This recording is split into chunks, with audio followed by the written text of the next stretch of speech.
एक बार फिर से आपका बहुत बहुत स्वागत है हमारे सीयूटी के इस चैनल पे रोशन सा स्टडी पॉइंट पर। तो जैसा कि आप सभी को पता है सीयूटी का एग्जाम अब होने ही वाला है। तो जितने भी बच्चे सीयूटी एग्जाम की प्रिपरेशन कर रहे हैं तो मैं उनके लिए आज एक वीडियो लेके आया हूँ इंग्लिश से रिलेटेड, जो कि हमारा टॉपिक आज रहने वाला है फिगर ऑफ स्पीच का। तो सबसे पहले जिन बच्चों ने भी अपने सिलेबस नहीं जाना है कि सीयूटी इंग्लिश में उनको क्या क्या पढ़ना है, किस तरीके के टॉपिक हमारे एग्जाम में आ रहे हैं, तो मैं उनसे एक रिक्वेस्ट करूंगा कि वो हमारे चैनल पे जाके सबसे पहले सीयूटी का जो सिलेबस रहने वाला है इंग्लिश का पहले उसको जान ले, ताकि जब आपको सिलेबस पता होगा तो आपकी जो प्रिपरेशन है वो और अच्छे तरीके से हो जाएगी। ठीक है, तो मैं बात करने वाला हूँ आज फिगर ऑफ स्पीच को लेकर। ठीक है, फिगर ऑफ स्पीच होता क्या है, ठीक है, और किस तरीके के क्वेश्चंस एग्जाम में आते हैं। आज हम फिगर ऑफ स्पीच के कुछ ऐसे पार्ट्स को डिस्कस करने वाले हैं जो कि बहुत इंपॉर्टेंट है हमारे एग्जाम के पॉइंट ऑफ व्यू से। तो चलिए शुरू करते हैं, फिगर ऑफ स्पीच होता क्या है और किस तरीके के क्वेश्चंस हमारे एग्जाम में आते हैं। ठीक है, तो जैसे कि आप स्क्रीन पर देख सकते हो यहाँ पे फिगर स्पीच दिया गया है। ठीक है, तो अगर मैं आपको बताऊं कि इंग्लिश में एक ऐसा ही इससे रिलेटेड एक सेम कॉन्सेप्ट है जिसको हम पार्ट्स ऑफ स्पीच कहते हैं, जिसके अंदर आप पढ़ोगे नाउन क्या होते हैं, प्रोनाउन क्या होते हैं, एडवर्ब्स क्या होते हैं, ठीक है, और वर्ब क्या होते हैं, कंजक्शन, इंटरजेक्शन, तो ये सारे पार्ट्स हमारे पार्ट्स ऑफ स्पीच में आते हैं। ठीक है, और अगर मैं किसी आपको कहूं कि भाई आपको एक सेंटेंस बनाना है तो उस सेंटेंस बनाने में आप सबसे पहले किसका यूज करोगे, पार्ट ऑफ स्पीच का यूज करोगे। तो पार्ट ऑफ स्पीच क्या करता है, आपको सेंटेंस बनाता है। ठीक है, और फिगर ऑफ स्पीच क्या करता है, तो वो उस सेंटेंस को मॉडिफाई करता है। ठीक है, कोई सेंटेंस है तो उसको कौन बनाएगा, तो उसको पार्ट ऑफ स्पीच बनाएगा, और उसको मॉडिफाई करने का काम कौन करेगा, मॉडिफाई मींस यहाँ पे उसको सजाता है। तो फिगर ऑफ स्पीच क्या करता है, उस सेंटेंस को सजाता है, डेकोरेट करता है। ठीक है, तो आज हम फिगर ऑफ स्पीच की बात करने वाले हैं। इसमें कुछ ऐसे टॉपिक्स आएंगे जो कि हमारे एग्जाम में बहुत ही इंपॉर्टेंट है और उससे क्वेश्चंस भी हमारे एग्जाम में बहुत सारे देखने को मिलते हैं। ठीक है, तो सबसे पहले हम फिगर ऑफ स्पीच की डेफिनेशन को जान लेते हैं कि फिगर ऑफ स्पीच उसकी डेफिनेशन क्या रहने वाली है। ठीक है, उसके बाद हम इसके कुछ पार्ट्स को डिस्कस कर लेंगे कि कैसे पार्ट्स हमारे एग्जाम में आने वाले हैं। क्लियर है सभी को? चलिए, तो देखो जैसा कि आप स्क्रीन पर देख सकते हो फिगर ऑफ स्पीच। ठीक है, तो वर्ड्स और phrases that makes our language beautiful, effective and impressive known as figure of speech। तो ऐसे कुछ वर्ड्स, ऐसे phrases आप कह सकते हो। ठीक है, ऐसे कुछ वर्ड्स हो गए, phrases हो गए, ठीक है, जो क्या करते हैं, हमारी लैंग्वेज को क्या करते हैं, हमारी लैंग्वेज को कैसे बनाते हैं, ब्यूटीफुल बनाते हैं, उसको इफेक्टिव कर देते हैं। और क्या करते हैं, इफेक्टिव जब ब्यूटीफुल बनाने के बाद वो कैसा नॉन समझ के आता है, तो वो हमारा कहलाता है फिगर ऑफ स्पीच। ठीक है, फिगर ऑफ स्पीच कहलाता है इंग्लिश ग्रामर के अंदर। कोई भी अगर मैं कहूं जैसे कि ये मेरा सेंटेंस है, ठीक है, मान लो ये मेरा एक सेंटेंस है, तो इसको पार्ट ऑफ स्पीच ने बनाया, तो इसको मॉडिफाई कौन करेगा, मॉडिफाई करने का काम हमारा कौन करता है, फिगर ऑफ स्पीच। ठीक है, फिगर ऑफ स्पीच को आप लोग हिंदी में कंसिडर कर सकते हो अलंकार के रूप में। ठीक है, इसको आप अलंकार के रूप में क्या कर सकते हो, कंसिडर कर सकते हो कि अलंकार ही हम पढ़ने वाले हैं। ठीक है, और फिगर स्पीच में बहुत सारे, जैसे आपने हिंदी में पढ़ा होगा रूपक अलंकार, ठीक है, अनुप्रास अलंकार, ठीक है, ऐसे बहुत सारे अलंकार है हिंदी के अंदर। तो उसी से रिलेटेड आज हम फिगर ऑफ स्पीच में कुछ ऐसे अलंकार की भी बात करने वाले हैं। ठीक है, चलिए आगे बढ़ते हैं, जिसमें आप देख सकते हो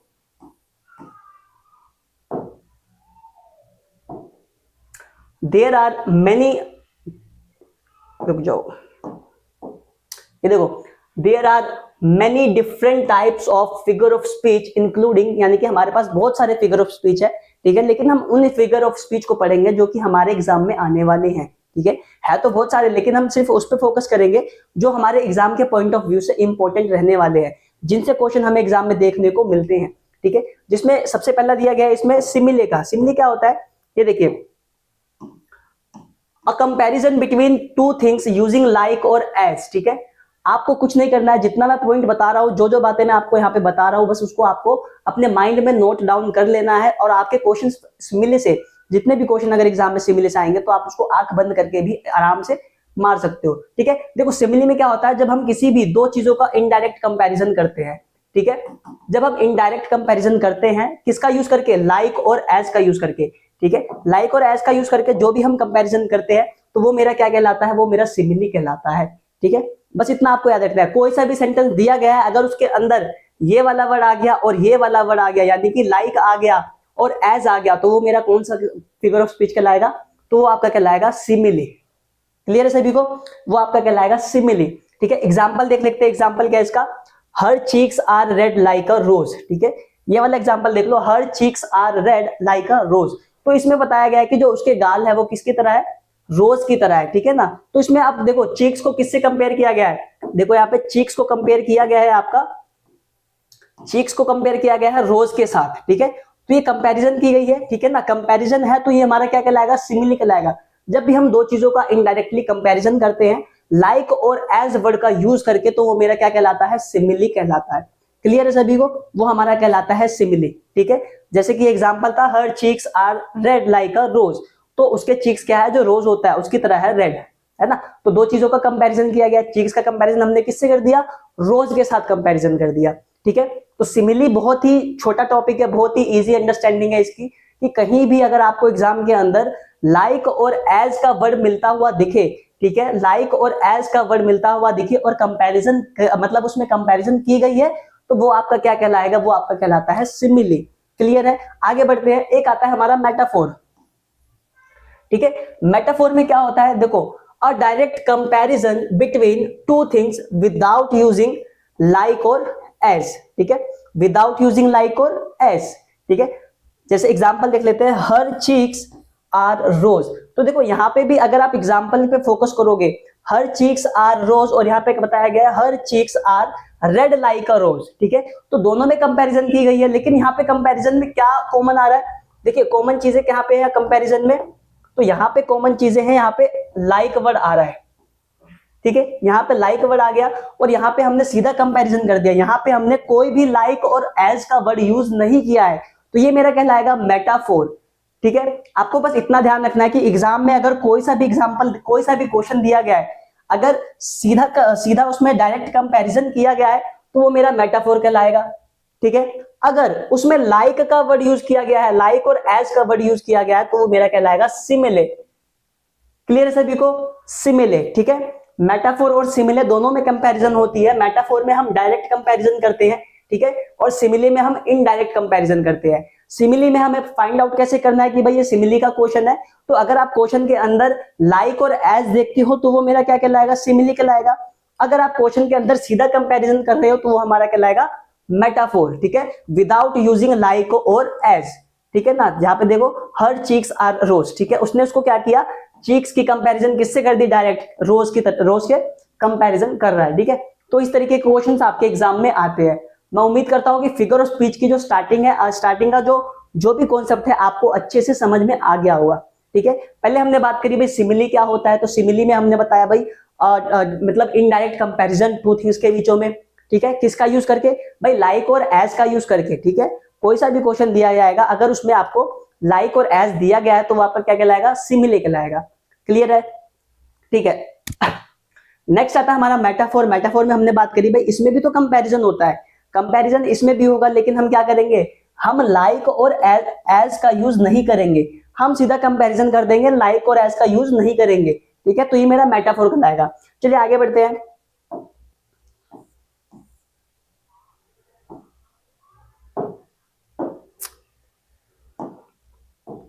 देखो एक आता है हमारा एक टॉपिक आता है ओनोमैटोफिया, ठीक है।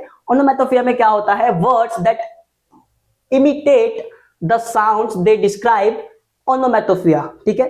तो ऐसे वर्ड्स होते हैं जो कि कुछ आवाज करते हैं, जैसे कि मैं कहूं पायल की छन छन हो गई, ठीक है ना। जैसे अब कहीं आप गांव वगैरह में जाओगे तो रात को जब आप सो रहे होते हो तो किसी को ऐसी आवाजें आती है कि भाई भूत आ गया है ना, तो छन छन छन ऐसी आवाजें आएंगी। और आप अगर आप घर में अकेले हो, आपके घर में घड़ी है, तो घड़ी की वो सुई जो होती है उसकी आवाज आती है, टिक टिक टिक टिक आती है ना ऐसी आवाजें। तो वो मेरा एग्जांपल हो गया वो एनोमेटोफिया का, ठीक है। ओनोमेटोफिया में क्या होता है कि ऐसे ही कुछ आवाजें आती है जो कि मान लो जैसे होंक हो गया, बूम, बज, जैसे कि आप वो कर सकते हो, जैसे मेरे हाथ में घड़ी है, अभी इसकी टिक टिक की आवाज आ रही होगी, तो ये जितनी भी आवाजें आती है तो वो सारी चीजें किसका एग्जाम्पल हो जाती है, ओनोमेटोफिया का हो जाता है वो। क्लियर है सभी को, जैसे कि इसमें एग्जांपल देख लेते हैं, the birds chirping filled the empty night air, ठीक है, the birds chirping filled the empty night air, ठीक है। तो ये इसका एग्जांपल रहेगा। मतलब आपको कुछ नहीं करना है, आपको ऐसा कोई क्वेश्चन दे दिया, अगर आपके एग्जाम में कोई ऐसा क्वेश्चन दे देता है जिसमें किसी साउंड की बात की गई है, ठीक है, जिसमें किसी साउंड की बात की गई है, तो आपको क्या टिक करके आना है, आपको टिक करके आना ओनोमेटोफिया। क्लियर है सभी को। अगर एग्जाम में कोई भी क्वेश्चन दे दे ऐसा साउंड से रिलेटेड, तो आपको ओनोमेटोफिया ही टिक करके आना है। बहुत इजी कॉन्सेप्ट था, इसमें ज्यादा आपको फोकस नहीं करना है, बस आपको याद रखना है कि कोई सी भी अगर आवाजें ऐसी आती है, जैसे छन छन हो गई पायल की, घड़ी की टिक टिक हो गई, जैसे कुत्ते भौंकते हैं तो बात हो गया है ना, पटाखा आप लोग जलाते हो दिवाली में, बम फोड़ते हो तो उसको वो जो ऊपर जाके जो आवाज करता है, तो ऐसे ही हर एग्जाम्पल एक इसके होते हैं, ये ओनोमैटोफोनिया के एग्जाम्पल होते हैं। चलिए आगे बढ़ते हैं। नेक्स्ट है हमारा ऑक्सीमोरॉन। ठीक है, ऑक्सीमोरॉन क्या होता है? तो देखो, is a figure of speech in which two contradicting और opposing terms are paired together. ठीक है, देखिए इसका मतलब होता है विरोधाभासी। क्या होता है? ठीक है ना, विरोधाभास कर सकते हो या विरोधाभासी कर सकते हो। ऐसे कुछ वर्ड्स होते हैं इसमें जो एक दूसरे के मतलब विरोधाभासी वर्ड्स कह सकते हो। जैसे कि इधर देख सकते हो आप, ऑर्गेनाइज्ड मैस, प्रिटी अगली, है ना। तो ऐसे वर्ड्स होते हैं ऑक्सीमोरॉन, जिसके अंदर कोई विरोधाभासी जो बात होती है वो वाली शेयर की जाती है, तो वो हमारा ऑक्सीमोरॉन कहलाता है। ठीक है, जैसे कि एग्जाम्पल देख लेते हैं यहाँ पे। एग्जाम्पल आप लोग देख सकते हो यहाँ पे,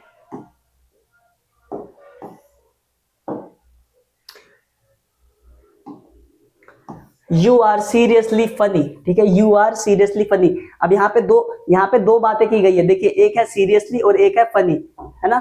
यहाँ पे दो बातों का जिक्र किया गया है, एक है सीरियसली और एक है फनी। तो ये मेरा कौन सा एग्जाम्पल कहलाता है? तो ये मेरा कहलाता है ऑक्सीमोरॉन।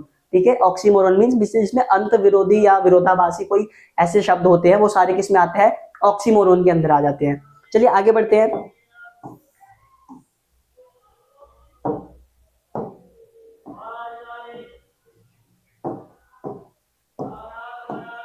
देखिए अगला है हमारा एलिट्रेशन। ठीक है, एलिट्रेशन में क्या होता है? Repetition of consonant and vowels. ठीक है, वोवल्स और जो कॉन्सोनेंट होता है उसका रेपिटेशन, या तो आप इसको हिंदी में भी जान सकते हो, चंदू के चाचा ने चंदू की चाची को चांदनी रात में चटनी चटाई। जैसे चंदू की चाचा, तो च रिपीट हो रहा है, चंदू फिर उसकी चाचा में च। ठीक है ना, चंदू के चाचा ने चंदू की चाची को, तो च च च जो वर्ड रिपीट हो रहा है, तो वो मेरा किसका हो जाएगा? तो मेरा अलिट्रेशन हो जाएगा। ठीक है, एलिट्रेशन में क्या, अब देखो फेयर इज फॉल, जैसे इसका एग्जांपल दिया गया है, fair is fall and fall is fair. तो जैसे कि अगर इस पे आप फोकस करोगे तो इस पे क्या रिपीट हो रहा है? देखो इस पे रिपीट हो रहा है हमारा पहले एफ, ठीक है ना, कॉन्सोनेंट साउंड, फिर इसमें एफ आ गया, फिर इसमें एफ रिपीट हो रहा है, फिर इसमें भी एफ रिपीट हो रहा है। तो fair is fall and fall is fair, यानी कि एफ वर्ड जो ये रिपीट हो रहा है, तो ये हमारा क्या कहलाता है? ये हमारा एलिट्रेशन कहलाता है।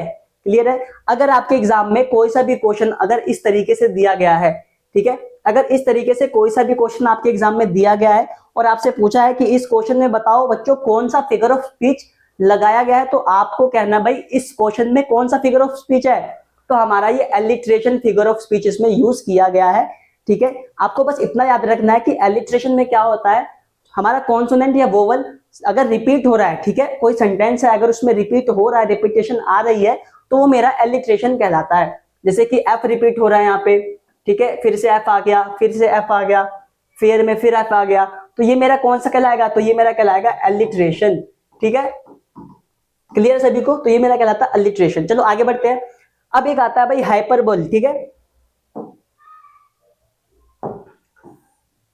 तो इसमें क्या होता है, देखिए जिसमें ये वाले इसमें जो बात की जाती है, तो इसमें हम ये बताते हैं कि जब भी हम किसी बात को बढ़ा चढ़ाकर बोलते हैं, बढ़ा चढ़ाकर बोलते हैं किस तरीके से, जैसे कि मैंने आपको एक फोन किया और मैं आपको कहूं भाई मैंने तो तेरे को 10-12 फोन करे, तू आया क्यों नहीं, है ना।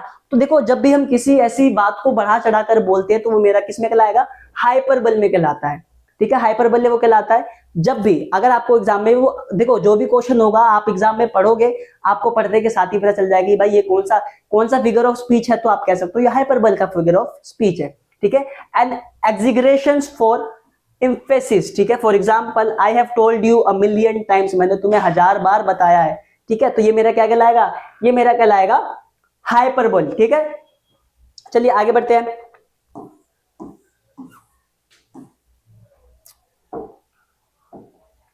नेक्स्ट है हमारा आयरनी। ठीक है, आयरनी में क्या होता है?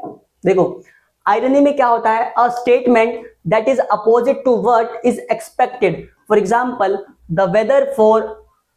the weather forecast said it was going to be sunny but it rained all day।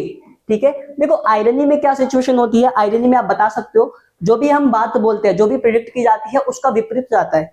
जैसे कि मैं आपको कहूं भाई आज बाहर बहुत धूप खिलने वाली है, ठीक है, और पूरी धूप खिलने वाली है, मैंने आपको ऐसा कहा, और सडनली 1 घंटे के बाद आप क्या देखते हो कि जो वेदर है पूरी बारिश हो रही है ना। तो ऐसा स्टेटमेंट अगर आपके एग्जाम में आता है कि कोई भी स्टेटमेंट दी गई है जिसमें जो बात बोली गई है उसका बिल्कुल विपरीत हो रहा है, तो वो आपका कौन सा फिगर ऑफ स्पीच कहलाएगा, तो वो आपका कहलाता है आयरनी। ठीक है, आपको ये याद रखना है, जैसे कि a statement that is opposite, ठीक है, आपको ये वर्ड याद रखना है, that is opposite to what is expected. जो एक्सपेक्ट किया गया था उसका बिल्कुल विपरीत हो रहा है, तो वो मेरा कौन सा फिगर ऑफ स्पीच है, तो वो हमारा हो जाएगा आयरनी। क्लियर है सभी को, तो वो मेरा आयरनी फिगर ऑफ स्पीच कहलाएगा। चलिए आगे बढ़ते हैं, एक आता है लिटोटेस। ठीक है, एक होता है लिटोटेस। लिटोटेस में क्या होता है, एन आयरनिक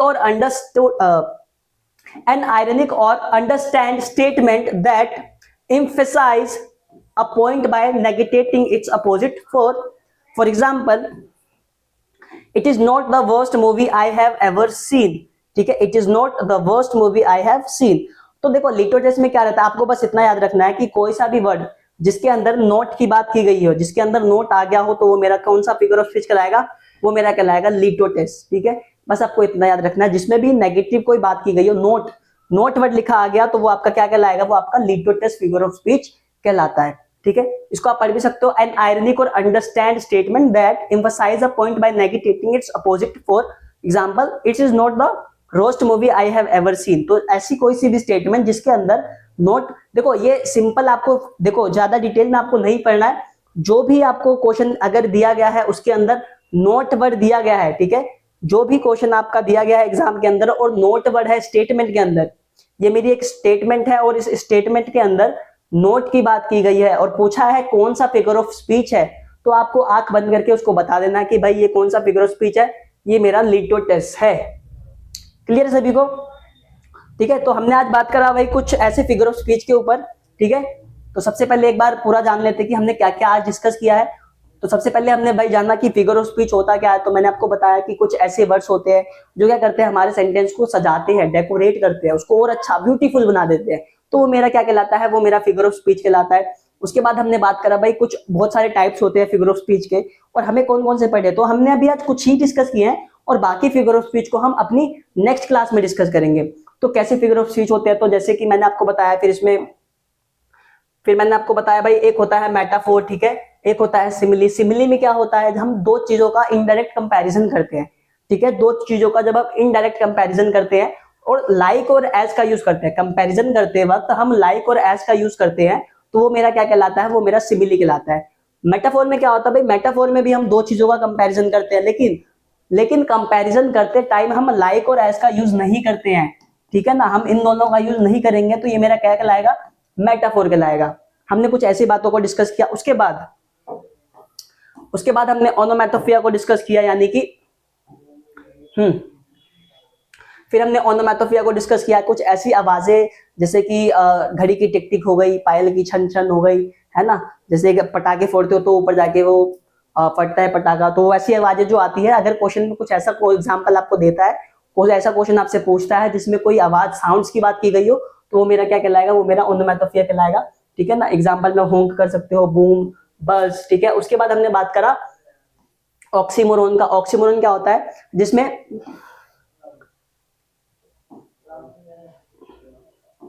ऑक्सीमोरोन में हमने बात करी भाई जो विरोधाभासी जो कोई शब्द होते हैं, जैसे दो शब्द होते हैं जो एक दूसरे के विरोधाभासी होते हैं, तो वैसे शब्द कौन से कहलाते हैं, वो ऑक्सीमोरोन होते हैं, है ना। जैसे कि प्रेटी अगली हो सकता है, ठीक है, ऑर्गेनाइज्ड मेस हो सकता है, ठीक है, सीरियसली फनी, ठीक है, एक ये हो सकता है सीरियसली फनी, है ना। जैसे एग्जांपल आप देख सकते हो, यहाँ पे एग्जांपल दिया गया है, ठीक है, यू आर सीरियसली फनी, है ना। तो ऐसे सेंटेंसेस अगर आपको एग्जाम में देके पूछता है कि भाई बताओ इसमें कौन सा फिगर ऑफ स्पीच है, तो आपको सीधा सीधा कह देना भाई इसमें कौन सा फिगर ऑफ स्पीच है, तो आप कहोगे ऑक्सीमोरोन। ठीक है, चलिए आगे बढ़ते हैं। फिर आगे हमने बात करी एलिट्रेशन की, बात करी कि एलिट्रेशन क्या होता है। ठीक है, एलिट्रेशन में हमने बात करी भाई repetition of consonant and vowels, ठीक है ना, repetition of consonant and vowels, कि अगर कोई सा भी सेंटेंस है, कोई सा भी स्टेटमेंट है और जिस स्टेटमेंट में कॉन्सोनेंट वर्ड और वोवल वर्ड रिपीट हो रहे हैं, तो वो मेरा क्या कहलाएगा, वो मेरा एलिट्रेशन कहलाएगा। जैसे कि देखो fair is fall and fall is fair, तो इसमें कौन सा रिपीट हो रहा है, देखो इसमें रिपीट हो रहा है, एफ रिपीट हो रहा है, ठीक है ना, एफ आ गया फिर से, ये फिर एफ रिपीट हो रहा है और यहाँ पे फिर से एफ रिपीट हो रहा है, तो ये मेरा कौन सा कहलाएगा, तो ये मेरा कहलाएगा क्या, एलिट्रेशन। क्लियर है सभी को।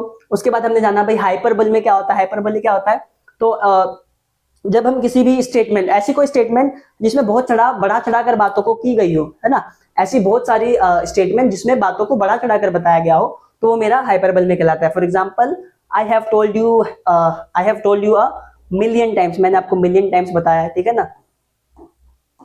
देन हम जैसे हमने डिस्कस किया आयरनी सिचुएशन में, आयरनी में क्या होता है, तो अ स्टेटमेंट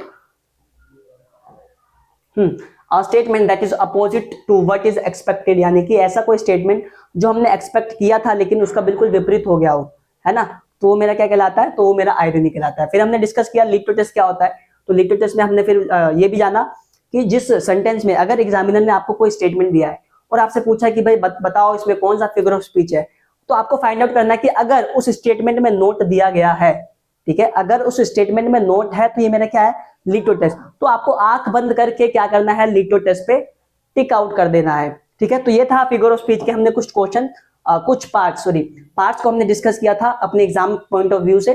तो मैं उम्मीद करता हूं कि सभी को वीडियो ये अच्छे से समझ में आ गया होगा। इसके नेक्स्ट वीडियो में हम फिर से बात करेंगे फिगर ऑफ स्पीच के कुछ ऐसे क्वेश्चंस और कुछ क्वेश्चंस ऐसे जो एग्जाम में आ चुके हैं, ठीक है। तो नेक्स्ट वीडियो में हम कुछ ऐसे क्वेश्चंस के ऊपर बात करने वाले हैं, ठीक है। मिलते हैं आपसे नेक्स्ट वीडियो में।